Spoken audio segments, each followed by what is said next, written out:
शुष्यामवामतमतामरसीयदाम् ग्रामाभिराममनुराममवामभाम् उद्दामकामदललामपदप्रणामम् श्रीरामनामक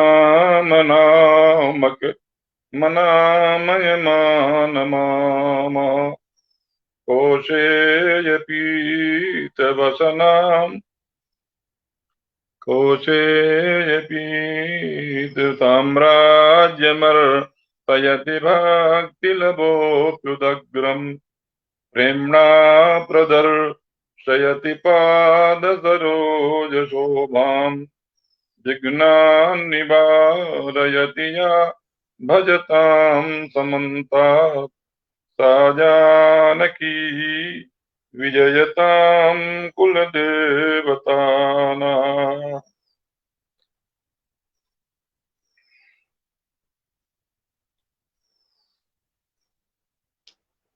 श्रद्धेय प्रोफेसर रेवा प्रसाद द्विवेदी के संबंध में उनके ब्रह्मलीन हो जाने के बाद यह मेरी श्रद्धाओं से भरी हुई अंजलि उनके काव्यों के, उनकी रचना संसार के माध्यम से समर्पित है। डॉक्टर राजकुमार का यह चैनल जिसके द्वारा यह प्रस्तुति हो रही है, इसमें उपस्थित सभी लोगों के अंतस में विद्यमान उनकी काव्य ज्योति को, उनकी चित्त को मैं नमस्कार करता हूं। मध्य प्रदेश भारतवर्ष का हृदय स्थल है और जब विचार करते हैं कि इनकी जन्मभूमि मध्य प्रदेश ही क्यों, मुझे लगता है कि बाणभट्ट ने यहाँ की धरती को अलंकृत किया। सोनभद्र के किनारे सीधी जिला में उनका स्थान है और वहां उत्सव भी मनाए जाने लगे हैं। जबलपुर के राजशेखर, उन पर भी रचनाएं हुई, उन पर भी अब आयोजन होने लगे हैं। ग्वालियर के पास दतिया में भवभूति को केंद्र में रख करके कार्यक्रम किए जाते हैं। चित्रकूट में वाल्मीकि को केंद्र में रख करके कार्यक्रम किए जाने लगे हैं। मालवा की धरती में राजा भोज का नाम संस्कृत जगत में नहीं भुलाया जा सकता और संभवतः श्रद्धेय द्विवेदी जी ने श्रृंगार प्रकाश का संपादन किया होगा तो उनके मन में यह गौरव की बात रही होगी। नर्मदा तो मध्य प्रदेश की जीवन रेखा है, परंतु अमरकंटक से लेकर के समुद्र में जब तक नहीं मिलती तब तक दोनों तीरों पर अनेकों तीर्थों का निर्माण हुआ है।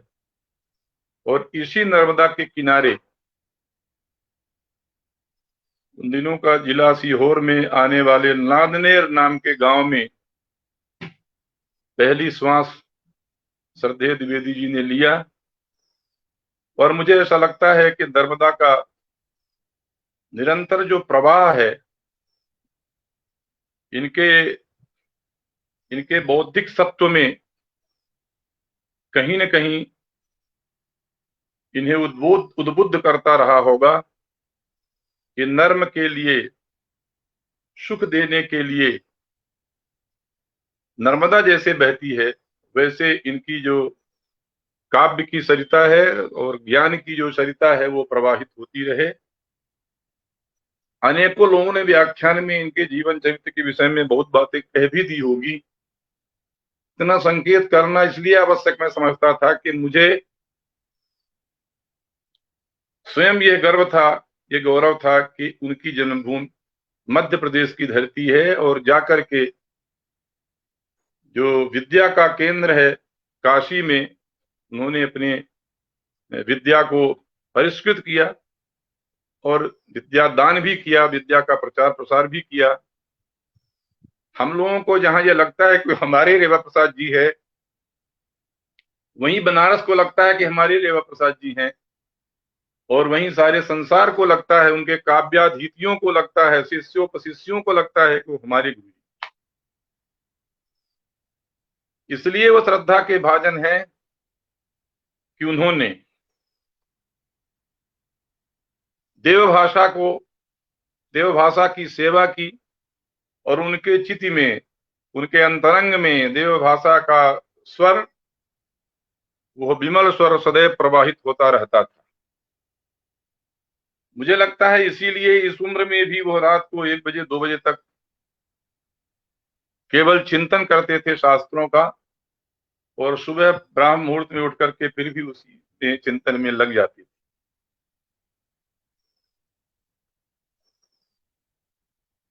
उनकी जितनी भी रचनाएं हैं, उनमें सब रचनाओं के विषय में मैं नहीं जानता, तो कुछ रचनाओं के विषय में मैं जरूर जानता हूं,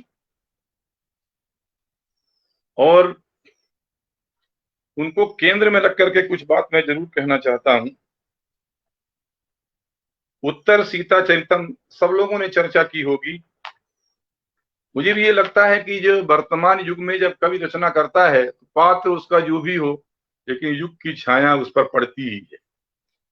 और उनकी सीता का वह प्रसंग जो उत्तर सीता चरितम में, जो उत्तर रामचरितम भी है, वर्णन किया है, और मुझे लगता है कि ये वाल्मीकि के रामायण को यह ऐसा ही समझते थे कि वो सीतायास चरितम महत्, आदि काव्य मिदं कृष्णम सीतायास चरितम महत्, वाल्मीकि की इस बात को ये सत्यापित करते थे, और इसीलिए उत्तर रामचरितम न लिख करके उत्तर सीता चरितम लिखा। सीता का चरित्र अन्यान्य राम कथा के कवियों ने, ऋषियों ने तो लिखा है, उसे सारा संसार जानता है, लेकिन जब इन्होंने लिखा तो उसमें कुछ ऐसी बातें की जिससे ऐसा लगता है कि नारी अबला नहीं सबला है। मतलब स्त्री का जो सामर्थ्य है उसको प्रस्फुटित करने के लिए 10 सर्गों की रचना कर दी। उसके कुछ पद्य ऐसे हैं जिन्हें बिना कहे उत्तर सीता चरितम की बात पूरी नहीं होती। सीता के विषय में जब कहने लगते हैं तो ऐसा लगता है कवि ने अपने अंतस की समस्त बातों को, पीड़ाओं को, संवेदनाओं को भी सीता के रूप में प्रकट करके सीता के चरित्र में विन्यस्त कर दिया है। त्वयापि पुत्री प्रथिताम इमाम श्रुतिम विहातुमुत्प्रेरितयापि रक्षिता चरित्र मुद्रा यदि अंगरीयसी ततोऽसि रामादपि लक्ष्मणादपि त्वमेव भास्वत्कुलकीर्तिकेतने वृषाङ्कमुद्रा सिन्धिलोकवन्दिता त्वमेव रामायण नाम्नि मन्दिरे विभासि सर्वप्रमुखा च देवता। राम कथा सीता के उदात्त चरित्र के बिना अधूरी है। अयोध्या में बंधकर रह जाती है राम कथा अगर सीता का चरित्र सामने न आता, तो सचमुच ऐसा लगता है कि सर्व प्रमुखा देवता सीता जी है। त्वयोन्नतम दाशरथम चिरोद्यत त्वया प्रकाशोऽन्वयैष भास्वतः त्वयास्ति पूता ननुमानवीमहि त्वया त्वया च सर्वं खलु राष्ट्रमस्ति नः। कहते हैं कि तुम ही हमारी हमारी राष्ट्र देवता हो। प्रतिष्ठेयं जाता प्रतिष्ठेयं जाता निमि रवि महावंश यशसाम् प्रतिष्ठेयं जाता युग युग कृते भारत भुवा प्रतिष्ठेयं जाता श्रुति महति मार्गे कृत धियाम् पदैषादेन स्थितिमधित मृत्युंजय भुवा। सभा में सीता के विषय में जब उनकी माताओं राज दरबारियों को दुख होने लगा तो स्वयं कहती हैं, यामी मातर इतः स्वतस्ततो यामी यामी विपिनम न मे व्यथा कीर्तिकायम अविपुम सुमानुषा मृत्यु तो पिलहि जातु विभ्यति। अनेक सीता के वैसे संवेदना परक प्रसंग, जिन प्रसंगों को कहने से हम जैसे व्यक्तियों को भावुकता भी होती है, लेकिन उर्मिला के मुंह से उनको कहलवाया गया है। अबला प्रथमं ततो बधू परिणीता निषेक पाक भृत अपि चेन्दु मरीचि निर्मला दिवधैर्हन्त तथापि सास्यते अपि मुद्रयितुं जनाननं स्वसती त्यागि विधि किमौचिति नियतं विधुमूर्तिमप्यसः मनितांकां न कदापि पूजयेत् यदि लोकमतेन केवलं क्रियतां धर्म निर्णयो बुधे तदधर्म इति स्रवस्तपा श्रुतिरेवास्तु निघण्ट निःसृता धृतमेकमुपासितुं जने यतमाने धृतभाषिणः सतम् उदिते रविमण्डलेऽन्यथा प्रलपन्तो नन कौशिकोपमा। एक सत्य की उपासना में लगा हुआ यत्न पूर्वक जो व्यक्ति है, उसके सामने सौ सौ झूठ बोलने वाले भी विपरीत कहते हैं। उदित सूर्य के सामने उल्लू पक्षी जैसे ही ठहरते हैं। अनेक अनेक बातों को उत्तर सीता चरितम में महामहोपाध्याय पंडित रेवा प्रसाद द्विवेदी ने उद्घाटित किया है। इस ग्रंथ के विषय में पढ़ते समय मैं ज्यादा भावुक होता हूं, इसलिए इसकी चर्चा मैं नहीं करता हूं। परंतु यह ग्रंथ उनकी रचनाओं का निकष है। स्वतंत्र संभवम में भले 10,000 श्लोक लिख दिए गए हों, लेकिन स्वतंत्र संभवम का वो जो सुख है, स्वतंत्र संभवम का वो सुख सीता चरितम के सुख से बहुत वर्णनात्मक है। उसमें कलाएं हो सकती हैं, लेकिन जो हृदय पक्ष उत्तर सीता चरितम में गुरु जी का प्रकट हुआ है, जो सत्य इसमें स्थापित किया गया है, और मुझे लगता है कि इससे अच्छा अन्यत्र दूसरे ग्रंथों में नहीं है। स्वातंत्र संभवम के 2-4 पद्य में सुनाना चाहता हूं, जो काशी के वर्णन में है। सा विश्वनाथस्य पुरी विशाला गीर्वाण वाणी कलितालवाला मोक्ष प्रसू कल्पलतैव साक्षात् शुकैश्च हंसैश्च धृत प्रबाला अस्यां सदा जाग्रति हन्त तिस्रः त्रिमार्गगा निर्व्यभिचार संगा भागीरथी चामर भारती च स्वातंत्र दात्री करुणा च संभो छात्रालयी भूत समस्त गया। बनारस का ये वर्णन जब वो अध्ययन करने गए थे, छात्रालयी भूत समस्त गेहा विद्यालया यत्र रत्याः काशी नसा कापि पुरै पुराणः स विश्वविद्यालय एव मुक्ते।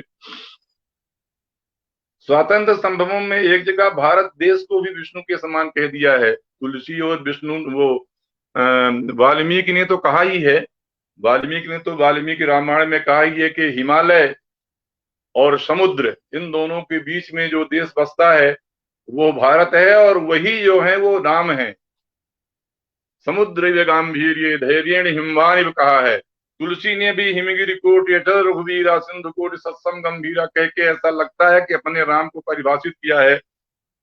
आचार्य रेवा प्रसाद द्विवेदी जी ने भी, मुझे लगता है कि आदक्षिणाब्धि प्रसरम हिमाद्रे रेतां धरां व्याप्य समुल्लसंतम अब्धित्रयाम्बः परिधौत पादम बंदामहे भारत वर्ष विष्णु। भारतवर्ष देश को ही विष्णु भगवान का अर्थात सबको भरण पोषण करने वाला कह करके उन्होंने देश के प्रति, राष्ट्र के प्रति, जैसे राष्ट्र की चिति के रूप में सीता को स्मरण किया, राष्ट्र को विष्णु भगवान के स्वरूप में किया। सीता भी धरती की बिटियां हैं, इसलिए राष्ट्रीयता उनमें है। सीता धरती की बिटियां हैं और धरती की रक्षा के लिए ऐसा लगता है कि वनवास के बहाने राम के साथ गई। सीता न होती तो यह कथा लंका तक नहीं पहुंचती और कोई नहीं कहता कि रामादिवत प्रवर्तितव्यम न रावणादिवत। इसलिए सीता पर उनका ध्यान रहा होगा। और स्वातंत्र संभ्रम में भारत भूमि के हृदय में, भारत भूमि के राजनीतिक क्षेत्र में, भारत भूमि के सांस्कृतिक क्षेत्र में जो भी घटनाएं हुई उन सब का वर्णन करके ऐसा लगता है कवि भारतीय चित्रण ही कर रहा है, भारतीय संस्कृति का चित्रण कर रहा है। भारत की दशा दिशा को बार बार प्रकट करने के लिए ऐसा लगता है कि वर्णन कर रहा है। एक और महाकाव्य कुमार विजयम नाम के है और इनके अनुसार जो कालिदास का कुमार संभव वो 8 सर्ग तक ही है। इसके बाद स्कंद ने प्रकाश रूप से आकर के अंधकार स्वरूप नष्ट किया है तारकासुर को। ये कथा उसमें है, करीब 900 पद्यों में है, ये आप लोगों ने सुना ही होगा। शिवयो रभिदैव भिन्नताम उपयाता सही षण्मुखा सुता यमेव श्रुतिर्मनीषिणाम शिव सिंगार सहसलौकिका।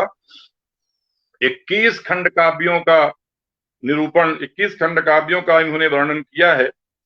इनकी सबकी सूची आप लोगों के पास होगी और ये सब अपने अपने ढंग से कविता के माध्यम से कहे हुए इनके वो भाव हैं जो सारे लोगों के, सारे बुद्धिजीवियों के मन में उदित होते हैं, परंतु उनको वो प्रकट करने के लिए काव्य का माध्यम उसके पास होता है, लेकिन प्राय ऐसे लोग कविता नहीं करते हैं। प्रमथ नाम के खंड काव्य में जो रचनाएं संग्रहित हैं उनमें कई प्रकार के विषयों की, जो विविध विषय कविताओं का उसमें संग्रह किया गया है, संकलन किया गया है। मृत्यु के लिए भी कुछ कहा गया है, काम के लिए भी कहा गया है, भावों के लिए कहा गया है। महाकवि ने उनके जीवन के आंतरिक जो द्वंद्व हैं उनका निरूपण करता रहता है। शतपत्रम नाम का एक जो खंड काव्य है, इसमें भी कविता के सौंदर्य को उपमानों के माध्यम से कवि ने वर्णन किया है।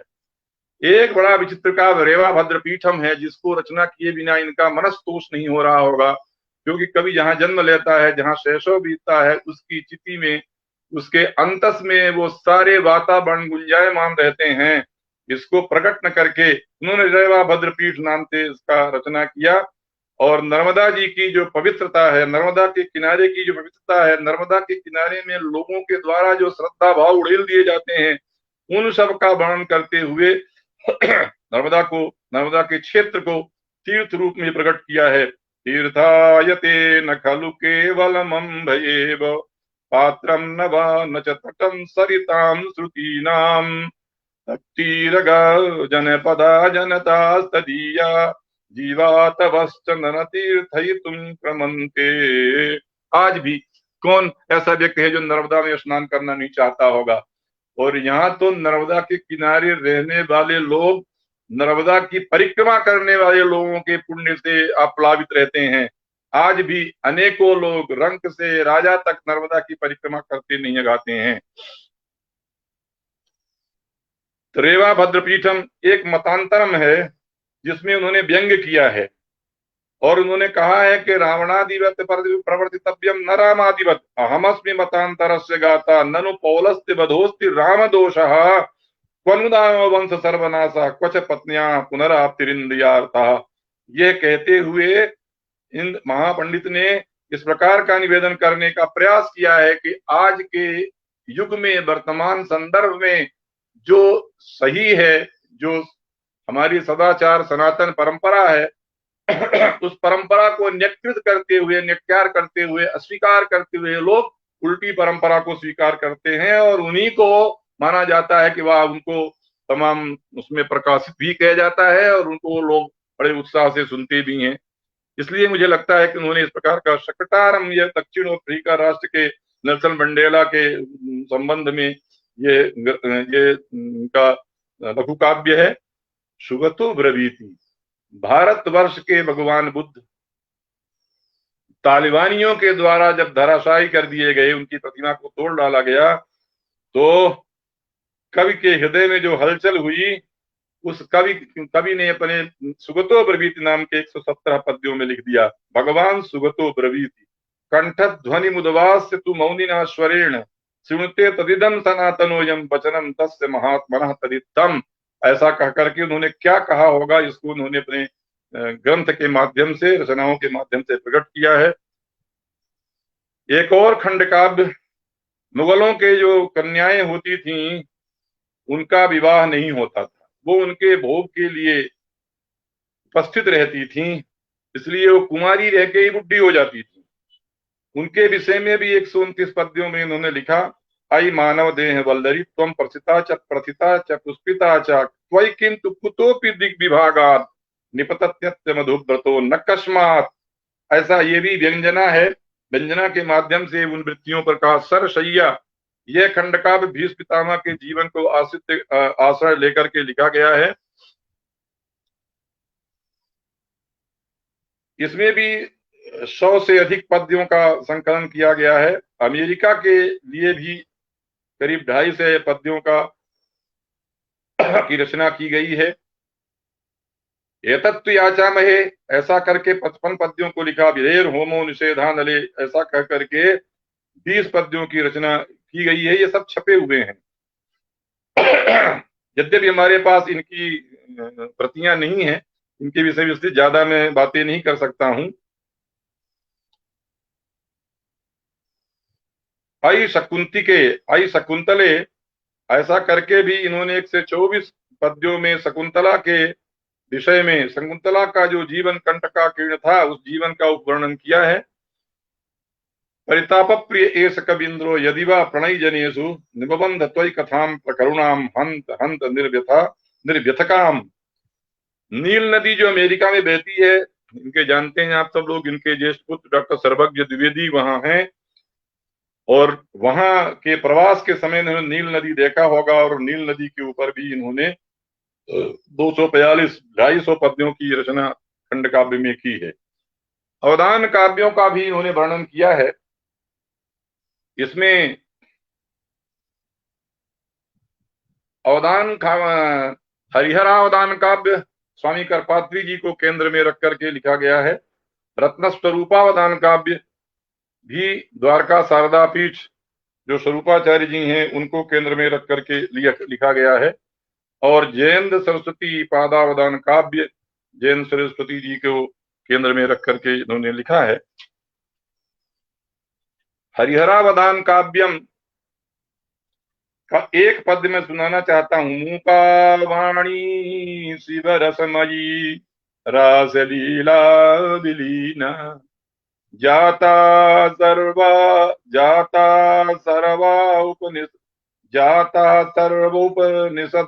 उपनिषद बला अंतर्धव्य मग्ना साहित्यम वै समजनि समस्तार्गमाध्वाभिरिक्तम् जाते तस्मिन् हरिहर महायोगिनि ब्रह्मलीने। स्वरूपानंद जी के विषय में लिखा है। ये स्वरूपानंद जी का भी जन्म स्थान मध्य प्रदेश का सिवनी जिला दिघौरी गांव है। उनके विषय में भी निरूपण करते हुए लिखा है। 304 पद्य उसमें है। हरिहरावदान में 261 पद्य हैं। धन्यास्ता खलु धर्म धेनवो भगवता यासाम निपीतम पयो धन्यास्ते तरवः फलम भगवता ये साम समासेवितम धन्यास्ता सरितो जले भगवता यासाम वगाकृतो धन्यास्ते च कुटीरक भगवता ये वाससायी कृताः। सकटारम और सरभंगम। सरभंगम नाम का जो इनका खंड काव्य है वो चित्रकूट की धरती से लगा हुआ है। सरभंग आश्रम है और सरभंग ऋषि ने स्वयं अपने देह को वो भगवान के सामने, राम जी के सामने ही अग्नि को समर्पित कर दिया था।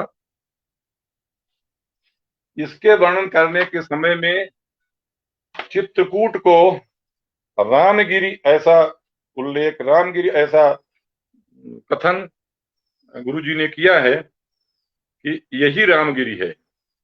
चित्रकूट को रामगिरी कह करके कहा है।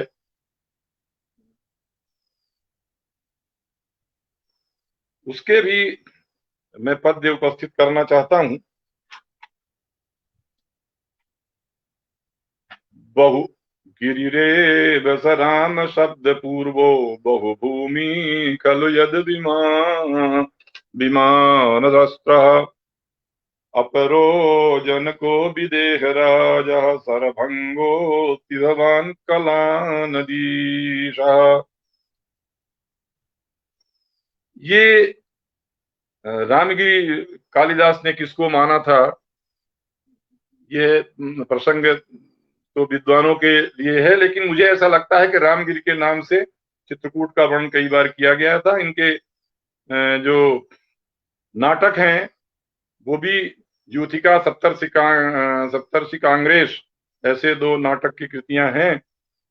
और सप्तर्षि कांग्रेस में तो वर्तमान शिक्षा पद्धति के लिए अनेक प्रकार का उल्लेख है। को नेता प्रभुताम गतो निजगृहं स्वर्णेन यः पूरयेत् कासादि बहुवल्लभा भजेद रुद्राक्ष बालाम तुया कहा प्राज्ञा परवंचना पटुरपि प्रेम्णैव भासेत या किं तीर्थं निवसन्ति यत् तैमे मान्याः न काश्यादिकम् कच्छात्रः प्रविहाय यासमुपादत्तेन च मध्वान्तरात् कः प्राध्यापक इष्ट भाषण पटु कक्षा नदीम यस्तरेत योगाली सहते सत्कुलपति महाशांत सह वेदना यत्र इते निवसन्त्य सौ परिसरा स्याद् विश्वविद्यालय।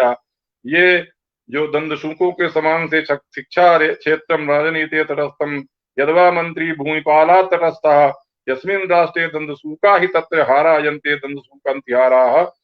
इस प्रकार इन्होंने व्यंजना के रूप में सप्तर्षि कांग्रेसम को लिखा है। लव कथाएं त्रिपादी कोयम कस्य दोषा, बड़ी सुंदर कथाएं हैं। ये जो रिक्शा चलाने वाला एक विद्वान जो बीएचयू में कोई सर्विस करता है और एक कोई जो अपना जीवन जनसेवा करता है, इन लोगों को केंद्र में रख करके है। दूसरी जो है समाजवादियों से इन्होंने पूछा है कि वह ऐसा आदमी जो मेहनत करके अपना पेट चलाता है, जो अपना ज्ञान से अपना जीवन अर्जन करता है, वो आढ़्य वर्ग में अथवा दरिद्र वर्ग में किसमें आता है, इसका उत्तर किसी को नहीं प्राप्त है। और ये जो कस्य दोषः नाम की जो कथा है उसमें भी उन्होंने किसी सद्या विधवा को के लिए कहा है कि भाई ये जो सद्यो जात विधवा विवाह वधु विधवा हो गई है, उसमें किसका दोष है। और काव्य शास्त्र के विषय में अनेक लोगों ने कहा भी होगा। हमारा समय जा रहा है, 2-4 मिनट में बात खत्म करता हूँ। काव्य अलंकारिका, नाट्यानुशासन, साहित्य शारीरिकम, सौंदर्य पंचाशिका, क्रम पंचाशिका, साहित्य अलंबरम इत्यादि अनेकों ग्रंथों को लिखा है। संपादित भी बहुत ग्रंथों किया है। मुख्य बात यह है कि अलम ब्रह्म, अलम को ब्रह्म कहते हुए इन्होंने साहित्य शास्त्र में अपनी नवीन स्थापना की है कि ये ब्रह्म सर्वत्र विद्यमान रहता है, शब्द भी ब्रह्म है, ऐसा वैयाकरणों ने माना है। अलम ब्रह्म के रचयिता कहते हैं कि हम है। सौंदर्य पंचाशिका भी एक ग्रंथ है जिसमें सौंदर्य जो अलंकार के लिए कहा गया उसका वर्णन किया है। और ये सौंदर्य बिना शब्द छटा के नहीं आता है। सौंदर्य में तो स्वगतम परमातु प्रमेयगम चापि विभाव्यते, यही सौंदर्य गंगा तटयुग्म में तन्मेयम च माता रमथी। अलम ब्रह्म अग्नि पुराण में भी ब्रह्म के अर्थ में है, उसको लिखा है।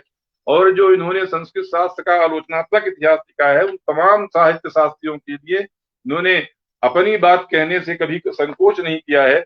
जिन्होंने भी लिखा है उनके शास्त्रों को पढ़ करके इन्होंने अपनी टिप्पणी लिखी है। दूसरा, मैं जब कालिदास अकादमी का निदेशक बन करके गया तो 50वां वर्ष था और ये तय किया गया कि भाई रत्न सदस्यता दी जाएगी।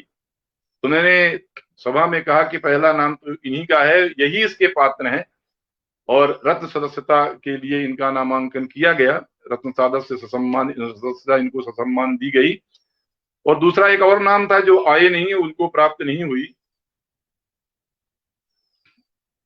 इसलिए कि ये अच्छे विद्वान है। मैं जब जब बनारस जाता था, इनको प्रणाम करने जाता था, कई बार पत्राचार भी हुए, लेकिन जब मैं गोरखपुर से आ रहा था और बनारस हमको रुकना था, उस रात मैं घर गया, कि मेरी प्रतीक्षा करते हुए बैठे थे।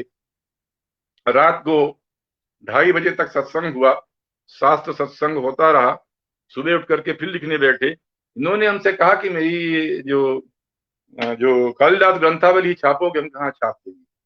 कई व्यंजन व्यंजनाएं की बहुत हमने देखे, डायरेक्टर जो छापते नहीं है। हमने कहा गुरु जी आशीर्वाद दीजिए, छप जाएगी। वो जो कालिदास ग्रंथावली छपी है, उसमें इनके लिए संपादकीय के रूप में लिखे गए जो श्लोक हैं, उनको सुना करके हम अपनी विषय समाप्त करूंगा।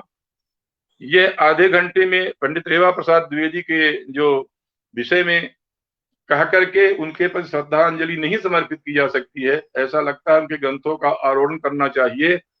उनसे यह हमको सौभाग्य नहीं था कि उनसे बैठ करके हम कभी उनका तत्व का ग्रहण करते, लेकिन उनके ग्रंथों के माध्यम से पढ़ने का हमको अवसर मिला है। मैं उसके 2-3 पद सुना करके इस विषय को समाप्त करूंगा।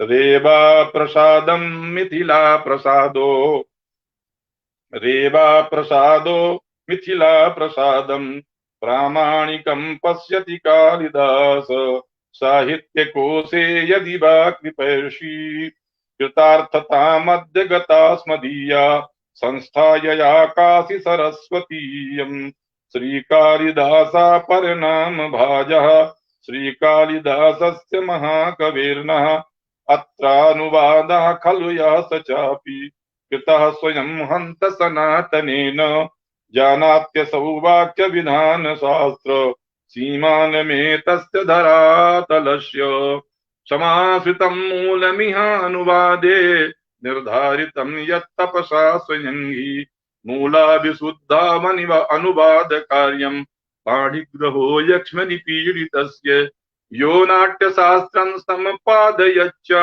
भोज प्रकाशम समपीपदच्च, स एष विद्वान् समपादयच्चेत्, श्रीकालिदासं ननु भाग्यमेतत्, साहित्यशास्त्रस्य महान् प्रणेता, रेवा प्रसादा स सदा शिवोत्र, पात्रायते भारतवासी नाम्नः, साहित्य भाजाम अभिनंदनानाम। इन्हीं शब्दों के साथ आज जो हमारे बीच नहीं रहे, परम श्रद्धेय परम विद्वान साहित्य शास्त्र के जो वारिधि, उनके चरणों में मैं अपनी श्रद्धांजलि वाक्यांजलि अर्पित करता हूं। आपने अवसर दिया, इसलिए सबको नमस्कार, धन्यवाद।